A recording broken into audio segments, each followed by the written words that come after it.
Caos planificado de Ludwig von Mises. Introducción. Ludwig von Mises, el destacado economista de la llamada Escuela Austríaca de Economía, escribió Planned Chaos, Caos planificado, en 1947 para la Fundación para la Educación Económica y luego fue añadido como epílogo en una edición posterior a su previamente publicado libro Socialismo.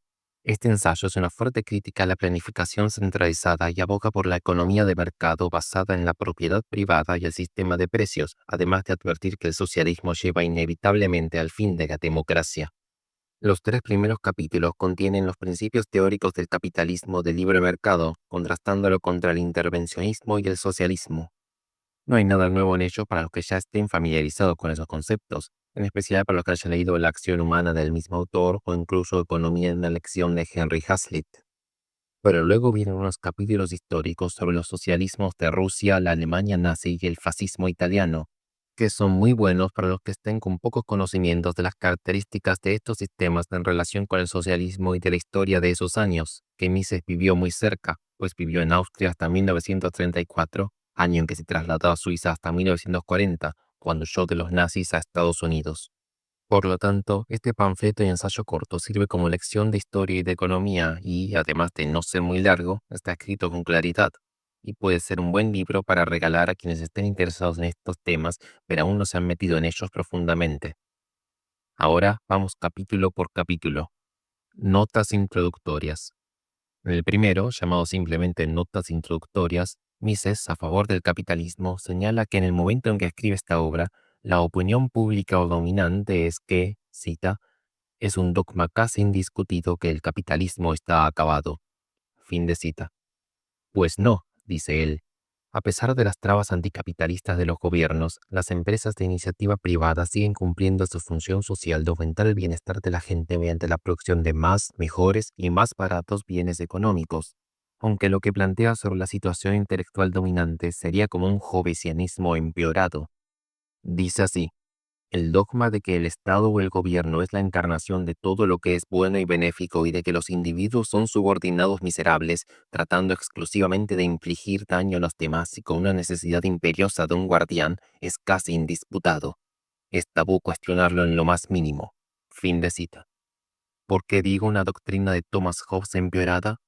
Porque eso de los individuos malos y la necesidad de un guardián que los contenga es hobbesiano, pero no ya considera al Estado como la encarnación de todo lo bueno y benéfico. Esta estadolatría, como la llama Mises, es algo aún peor. Si el Estado no es un mal necesario, sino algo bueno, entonces querremos que eso bueno haga cuantas más cosas mejor. Y advierte Mises que el espíritu de los dictadores y tiranos estaba permeando la cultura, y así ni la libertad, ni la democracia, ni la paz tienen esperanza. Sin embargo, a pesar de estas palabras sombrías, Mises debía tener esperanzas aún. Ya estaba escribiendo, o lo empezó poco después de este ensayo, su magnum opus, su tratado de economía La acción humana. No creo que se hubiera puesto a escribir un libro de 1000 páginas a su avanzada edad si no creyera que había esperanza, aun cuando en la acción humana hay algunas frases sueltas que indican que no es que tuviera una gran confianza en el futuro. Pero él estaba proponiendo un buen camino, como un deber autoimpuesto de avisar a su prójimo de las opciones disponibles. El fracaso del intervencionismo. El primer párrafo es uno divertido en la ironía de que corrientes de pensamiento contrapuestas le echan la culpa de los males que denuncian al capitalismo. Por ejemplo, cita, los amigos de la paz consideran nuestras guerras como una consecuencia del capitalismo, pero los belicistas más radicales de Alemania e Italia acusaban al capitalismo por su pacifismo burgués. Fin de cita. Pero lo importante en este capítulo es que Mises procura dejar clara una distinción entre socialismo e intervencionismo, diciendo que en el primero se elimina el funcionamiento del mercado y los precios solo pasan a ser cantidades numéricas determinadas por el poder central, y distingue dos tipos de socialismos: aquel ruso marxista en que la abolición de la propiedad privada de los medios de producción es explícita, y aquel alemán o nazi, para el que utiliza una palabra compuesta alemana que significaría economía obligada, donde sigue habiendo nominalmente propiedad privada de los medios, pero, en realidad, los empresarios están totalmente controlados por el poder central y solo realizan sus órdenes, por lo que ya no son verdaderos empresarios. Aunque una parte de los intervencionistas quiere llegar por estos medios al socialismo, Otra parte quiere que una economía mixta sea lo permanente, teniendo supuestamente lo mejor de los dos mundos, del capitalismo y el socialismo. Sin embargo, como señala el título del capítulo, los intervencionistas fracasarán en sus objetivos. Estas palabras podrían ser contrapuestas por alguien vivo hoy que diga que los llamados estados del bienestar, y probablemente mencione a los famosos países nórdicos, que han logrado establecer exitosamente la economía mixta. Hay economías de mercado, pero los estados crearon una red de seguridad social para los que resultaran más desfavorecidos en el proceso de mercado, y sacan de los mejores resultados del mundo en métricas de educación, salud, índice de desarrollo humano y siguen teniendo crecimiento económico. Bien, estas pueden ser razones económicas en favor del intervencionismo o economía mixta. Incluso podrían ser razones que la filosofía utilitarista de Mises podría considerar buenas para defenderlo.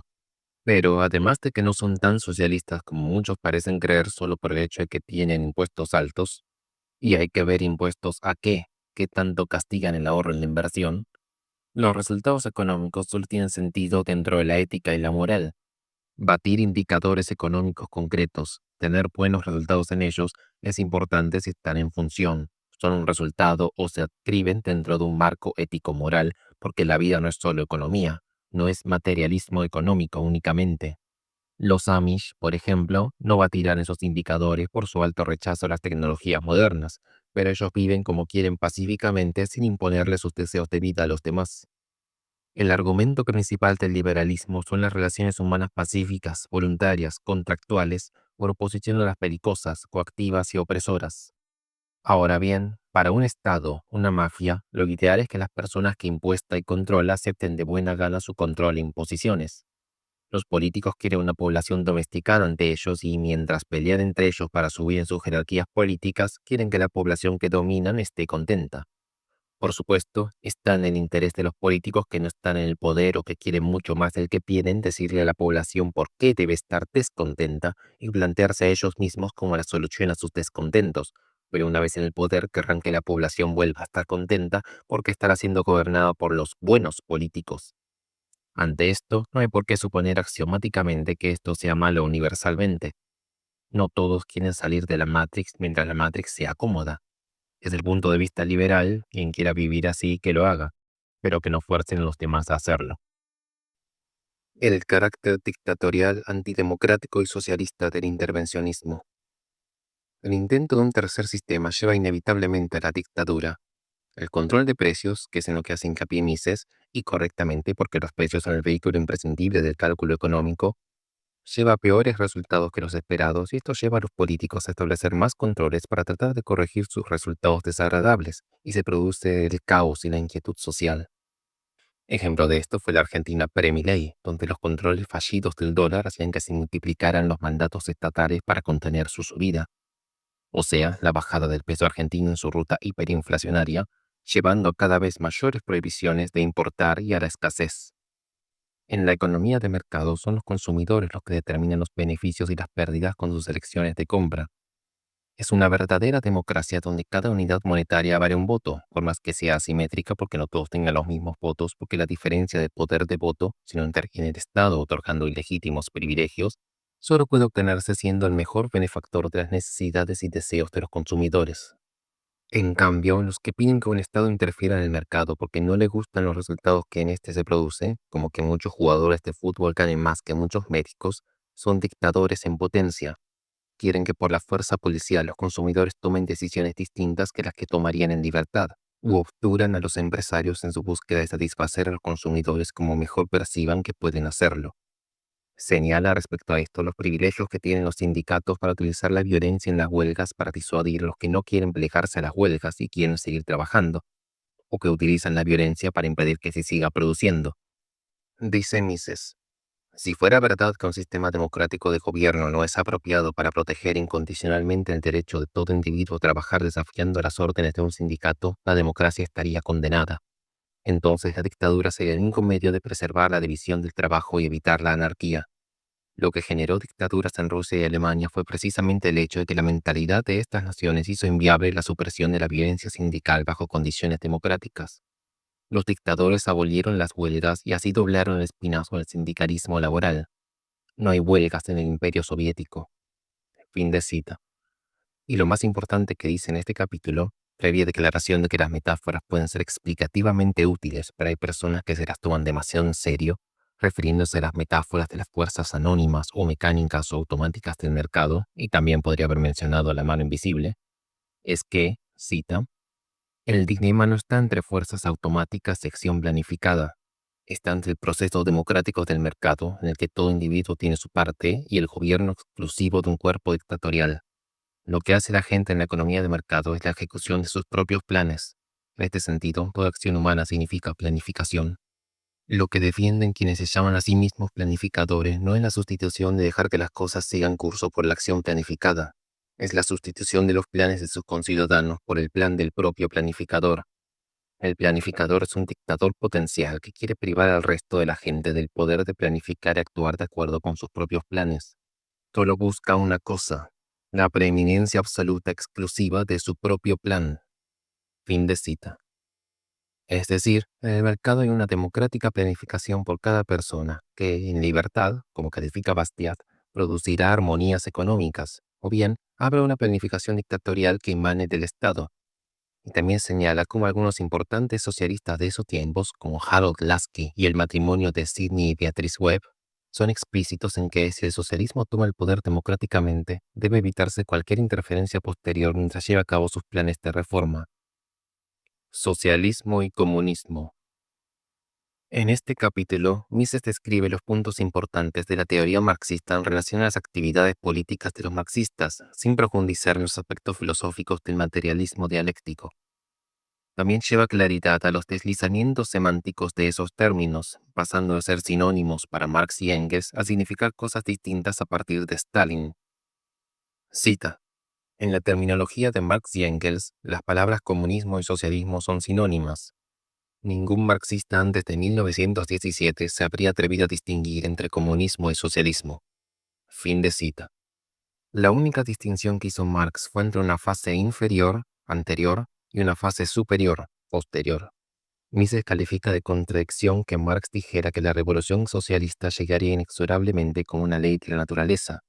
Mises califica de contradicción que Marx dijera que la revolución socialista llegaría inexorablemente como una ley de la naturaleza, engendrada por el propio capitalismo, y que, por otro lado, Marx hiciera incentivar actividades políticas para provocar la revolución. Esta no me parece una buena crítica porque no se le podía escapar a Marx que la revolución sería iniciada por hombres concretos, aún bajo el postulado de que la revolución está sucediendo en todo el mundo a la vez. Serían personas concretas las que tenían que llevar a cabo acciones concretas para la revolución, y el a la vez podría significar en la misma semana o el mismo año o en el mismo lustro. Y dado que aunque se postulara certeza sobre la inevitabilidad de la revolución, no podía tenerse certeza sobre cuándo en concreto esta tendría lugar. No quedaba otra que, ante cualquier indicio compatible o concordante con que había iniciado, como por una revuelta obrera en una ciudad, se asumiera que efectivamente se había iniciado y actuar en consecuencia. Sin embargo, el que la revolución no llegara nunca hace cambiar a marxistas posteriores sobre que sea inevitable, y estos pasan entonces a creer que una actividad política que la propugne de modo mucho más activo y no meramente la espere es necesaria. Entre estos estaban los socialistas democráticos. Buscaban ocupar los parlamentos mediante los votos y efectuar las reformas conducentes al socialismo de modo reformista y no revolucionario, aunque ellos siguieran declamando que eran socialistas convencidos y revolucionarios y que la venida del socialismo era inevitable. El intelectual socialista George Sorel dirá que estos partidos socialdemócratas se habían degenerado, aunque Mises señala que, cita, Sorel tuvo éxito principalmente entre intelectuales snobs y ociosos y no menos snobs y ociosos herederos de empresarios ricos. No movió de forma perceptible a las masas. Para los partidos marxistas en Europa Occidental y Central, su crítica apasionada era poco más que una molestia. Su importancia histórica consistió principalmente en el papel que desempeñaron sus ideas en la evolución del bolchevismo ruso y el fascismo italiano. Fin de cita. También señala cómo Lenin descartó la democracia porque ésta no lo favorecía. En la Asamblea Constituyente con voto universal masculino y femenino, los bolcheviques solo conformaron el 20% de los elegidos, y entonces simplemente Lenin la disolvió por la fuerza. Lenin también estaba en contra de los intelectuales socialistas porque estos apoyaban el parlamentarismo, los procedimientos democráticos para llegar al poder e implantar el socialismo, y decidió crear su propio partido.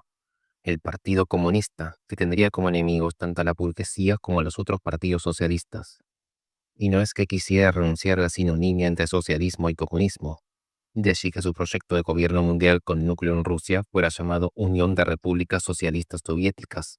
Lo que quiso demarcar nominalmente es que sus seguidores y sus tácticas revolucionarias tuvieran nombres concretos: comunistas y comunismo, los verdaderos socialistas y marxistas. Así relata Mises. Fue solo en 1928 cuando el programa de la Internacional Comunista, adoptado por el Sexto Congreso en Moscú, empezó a diferenciar entre comunismo y socialismo, y no solamente entre comunistas y socialistas. De acuerdo con esta nueva doctrina, hay en la evolución económica de la humanidad, entre la etapa histórica del capitalismo y del comunismo, una tercera etapa, que es la del socialismo. El socialismo es un sistema social basado en el control público de los medios de producción y la dirección completa de todos los procesos de producción y distribución por una autoridad planificadora centralizada. En este aspecto es igual que el comunismo, pero difiere del comunismo en la medida en que no hay igualdad en las porciones asignadas de cada individuo para su propio consumo. Siguen pagándose salarios a los camaradas y estos niveles salariales se gradúan de acuerdo con el interés económico que la autoridad central considere necesario para garantizar la mayor producción de productos. Lo que está en llamas socialismo se corresponde en buena medida con lo que Marx llamaba la fase temprana del comunismo. Stalin reserva el término comunismo exclusivamente para lo que Marx llamaba la fase superior del comunismo. Fin de cita. La transición entre estas dos etapas distinguidas por Stalin habría de terminar cuando las maravillas de la planificación económica centralizada llevar a todas las masas pobres y a la clase media al nivel de vida lujosa que tenían los altos cargos comunistas. La transición nunca acabó. La agresividad de Rusia. Este capítulo comienza señalando que mientras que los nazis, los japoneses y los italianos argumentaban que tenían derecho a invadir países en nombre de su espacio vital, es decir, porque tenían derecho a ser autárquicos en términos de recursos naturales, y los países que los tenían exponían barreras comerciales y migratorias a los demás para obtener lo que debería ser de toda la humanidad, en cambio, los rusos tenían esos recursos en su propio país. Su razón para invadir otros países, como la fallida invasión de Lenin a Polonia, era simplemente llevar la revolución comunista al mundo entero, pero el ejército ruso ni con Lenin ni con Stalin estaba tan bien preparado como sus ejércitos antagonistas, y Mises desestima que la victoria de Stalingrado contra los nazis haya sido muy importante comparada con la batalla del Atlántico y otras situaciones.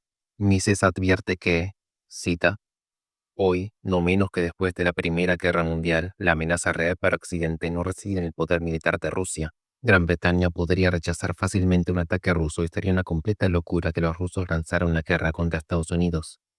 No son los ejércitos rusos, sino las ideologías comunistas las que amenazan a Occidente. Los rusos lo saben muy bien y confían no en su propio ejército, sino en sus partidarios extranjeros. Quieren derrocar las democracias desde dentro, no desde fuera. Sus armas principales son las maquinaciones prorrusas de sus quinta columnistas. Son las divisiones de choque del bolchevismo. Fin de cita. Y, en efecto, la Unión Soviética invirtió considerablemente en fomentar el comunismo fuera de sus fronteras a través de movimientos simpatizantes, partidos comunistas y apoyos a grupos de izquierda en varios países. En países como Italia y Francia, los partidos comunistas llegaron a ser fuerzas políticas importantes que reflejaban una notable simpatía hacia las políticas soviéticas, y algunas ideas socialistas y de justicia económica igualitarista encontraron caminos en políticas socialdemócratas en Europa y movimientos progresistas en América Latina, aunque no aspiraran al modelo comunista clásico soviético. Por otro lado, Mises pinta de un modo muy favorable la intervención de las naciones aliadas en la guerra civil rusa. Dice que no era por ser anticomunistas, sino para defender a sus aliados, los del llamado Movimiento Blanco, que luchaba contra los bolcheviques, en aquella guerra mundial, quienes tenían un rol militar en el frente oriental. Y, asimismo, que la razón de que aún después de la guerra continuaran por un tiempo interviniendo en Rusia fue por causas de decoro y de honor militar. No abandonar a los camaradas de armas rusos con los que acababan de luchar contra enemigos en común en la guerra mundial y que luego de dejarlos mantuvieron una postura de estricta neutralidad. Aunque la parte de ayudar a un aliado en la guerra mundial es muy verosímil, dudo mucho de que la persistencia posterior de la intervención en Rusia sea por las nobles razones que Mises propone. Luego cuenta que Stalin decidió ayudar al realme alemán a derrocar la República de Weimar e hizo su pacto de no agresión con Hitler en 1939, pensando que tras una nueva guerra mundial, donde ellos permanecerían neutrales, Alemania volvería a ser derrotada antes de que ésta pudiera lanzarse a la conquista de la URSS y entonces el comunismo tendría la oportunidad de tomar Europa, pero el ejército alemán resultó ser mucho más efectivo de lo esperado. El capítulo concluye diciendo que es para no perder el apoyo de los intelectuales marxistas que Stalin debe mantener una política exterior agresiva de llevar la revolución comunista a todo el mundo. La herejía de Trotsky.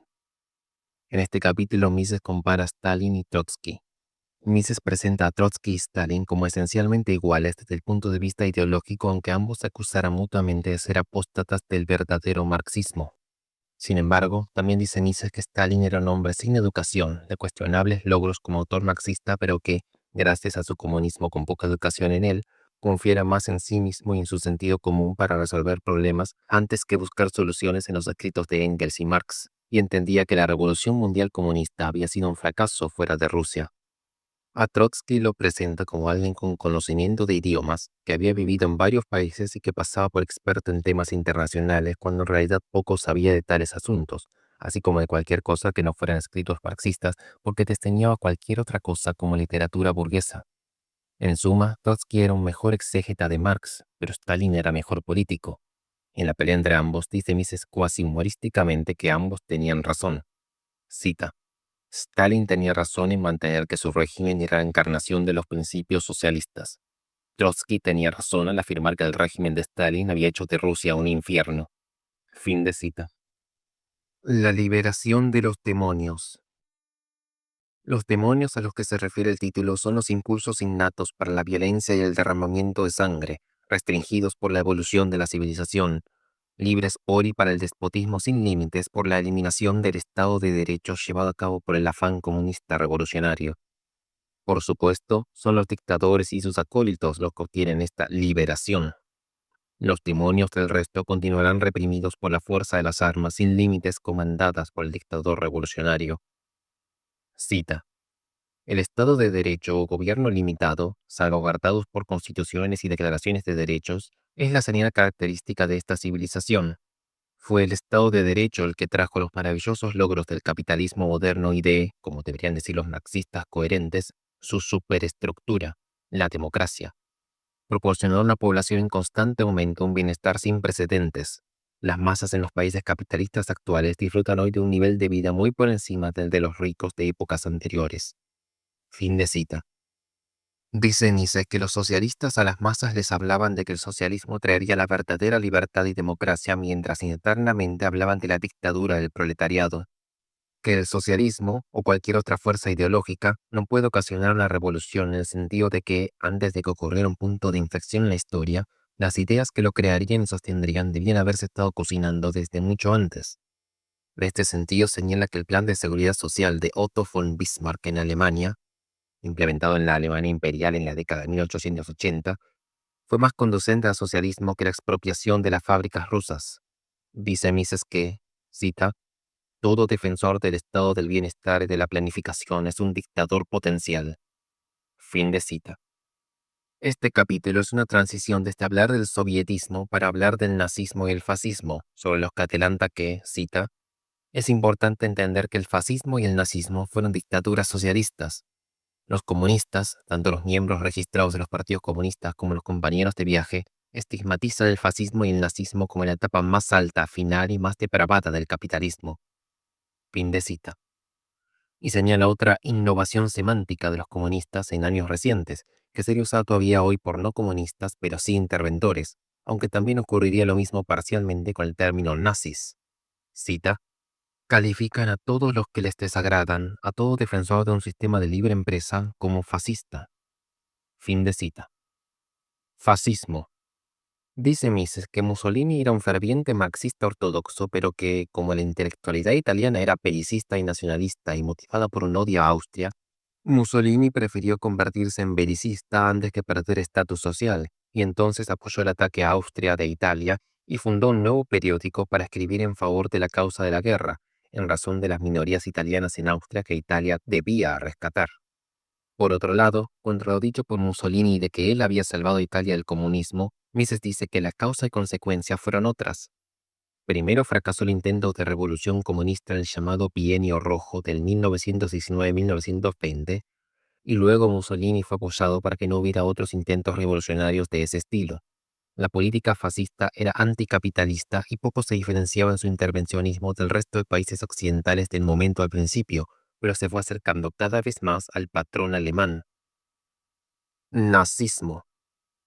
Sobre el nazismo cuenta Mises que tuvo poco de original en alemanes o arios, que lo único original de esta manifestación del espíritu anticapitalista es la conquista del espacio vital, ese terreno con los suficientes recursos naturales para llevar a cabo una economía autárquica, llevando el argumento de igualdad de rentas que afloraba en partidos políticos de otros países a este terreno del terreno. Igualdad de recursos naturales para no depender de las políticas de migración y comercio exterior de otros países. O sea, socialismo y nacionalismo económicos aplicados en las condiciones particulares de la Alemania de aquel tiempo. Y dice Mises que esto fue gracias a 70 años de clases de socialismo. Cita: durante más de 70 años, los profesores alemanes de ciencias políticas, historia, derecho, geografía y filosofía imbuyeron ansiosamente a sus discípulos un odio histérico al capitalismo y predicaron la guerra de liberación frente al occidente capitalista. Los socialistas de cátedra alemanes, muy admirados en todos los países extranjeros, fueron los que marcaron el paso en las dos guerras mundiales. Al cambiar el siglo, la inmensa mayoría de los alemanes ya eran partidarios radicales del socialismo y el nacionalismo agresivo. Ya estaban entonces firmemente comprometidos con los principios del nazismo.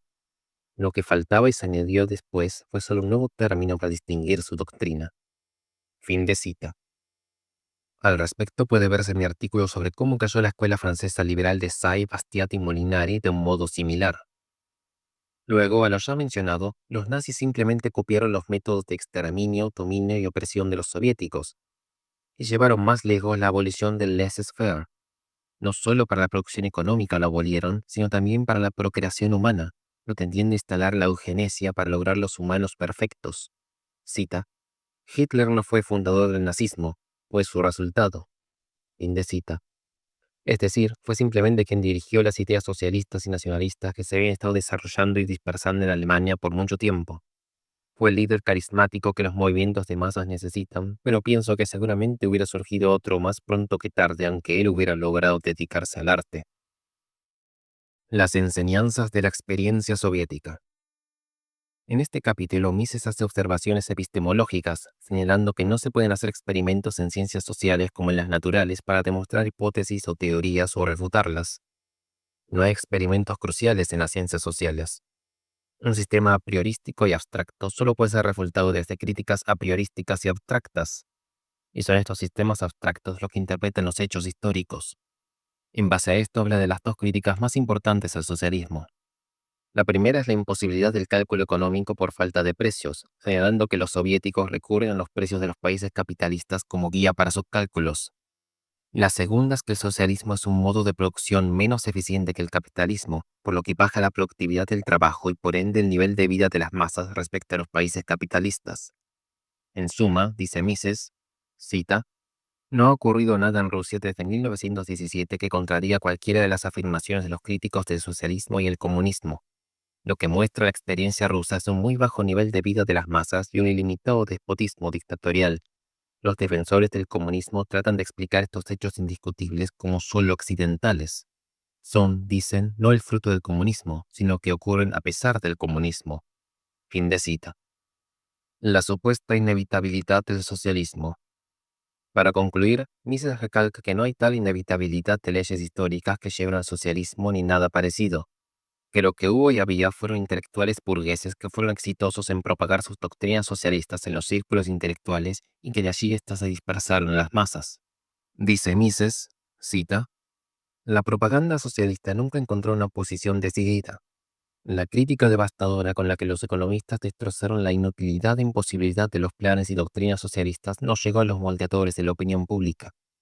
Las universidades estaban principalmente dominadas por socialistas e intervencionistas pedantes, no solo en la Europa continental, donde eran propiedad y estaban gestionadas por los gobiernos, sino incluso en los países anglosajones. Políticos y estadistas, ansiosos por no perder popularidad, fueron tibios en su defensa de la libertad. La política de apaciguamiento, tan criticada cuando se aplicó en el caso de nazis y fascistas, se practicó universalmente durante muchas décadas con respecto a otros tipos de socialismo. Fue este derrotismo el que hizo que las nuevas generaciones creyeran que la victoria del socialismo es inevitable. Fin de cita. Y llama a los intelectuales a favor de la libertad de Occidente a actuar contra estos intelectuales socialistas. Cita. Solo los intelectuales son responsables de las matanzas masivas que son propias de nuestro siglo. Solo ellos pueden invertir la tendencia y abrir el camino a una resurrección de la libertad. Lo que hace falta para detener la tendencia al socialismo y el despotismo es sentido común y coraje moral. Fin de cita. Coraje moral que Mises nunca abandonó aun cuando huyó a Estados Unidos desde Europa, perseguido por los nazis, y a las universidades de allí no les interesaba contar con él, dado que el mainstream económico iba para otro lado. Aun cuando llegó a creer que la batalla estaba perdida y que él solo quedaría como un cronista de la decadencia, escribió y publicó su magnum opus, el libro La acción humana, que, junto a otros libros de su autoría, sería una de las fuertes fuentes de conocimiento para los intelectuales del futuro que lucharían por la libertad.